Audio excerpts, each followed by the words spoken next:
Alright, respiration part 2. In the last video, we focused a little bit about the anatomy of the respiratory system and kind of like the overview of how air flowed and basically the non-respiratory versus the external respiration and their functions. So let's begin this video with the thoracic cavity. I mentioned this a little bit on the last video, but I think it would be clearer if we explained it again. So let's begin with the thoracic wall. The thoracic wall being the outermost area. So if I were to attempt to draw a dude right here, so this would be like his side of his body, and this would be like the air around it. That's just the basic outline of it. Now, just below the thoracic wall, we have the parietal pleura. And the parietal pleura is going to be right on the inside of the thoracic wall, but not quite on the organs. So if I were to draw it like this, I'm just going to make it a little bit bigger. We have thoracic wall, and then we're going to have the parietal pleura just right next to it, as I am trying to draw right underneath.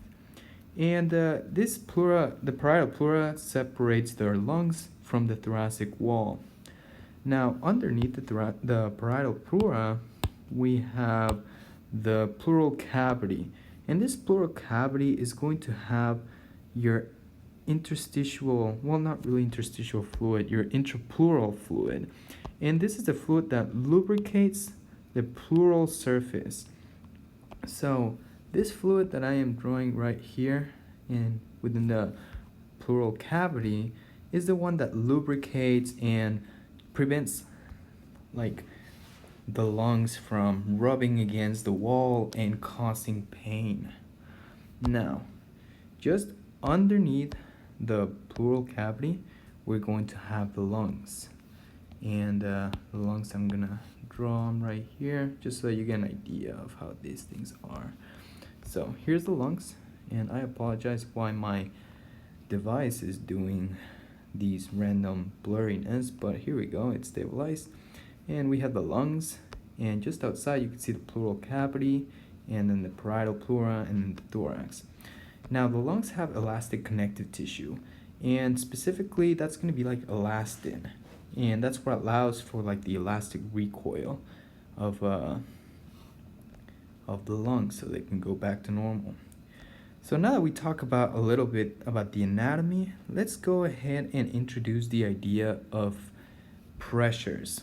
So the first pressure that we're going to be aware of is going to be atmospheric or barometric pressure, and this is the one that you see in your environment. So this is where you have like outside your body. So I am going to draw it out like this. So let's like outside your body.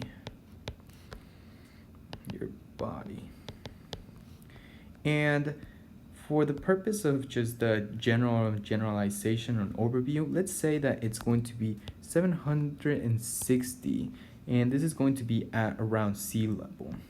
If you were to go to higher altitudes, so your atmospheric pressure decreases as you go to higher altitudes, and the opposite would be true if you were to go under sea level.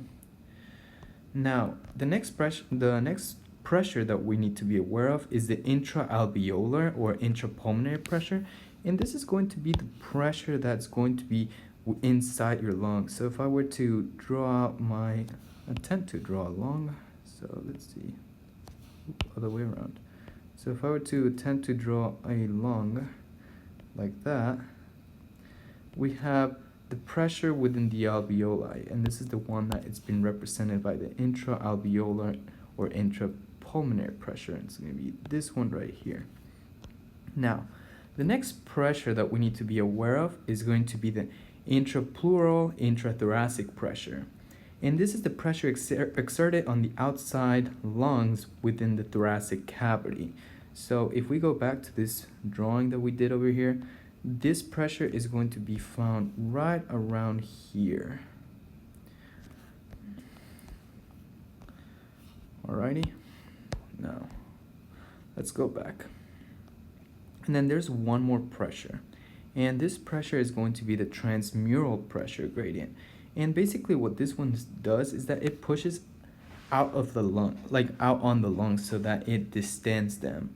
It allows to keep the lungs well, it helps the lungs open up and allow air to rush in. So in a few moments, we're going to talk about the pressure gradients. So this was a relatively short video so that you get a pretty good idea on regarding the pleural cavities and the different pressures. In the next video, we'll talk about how airflow actually happens due to these pressure gradients.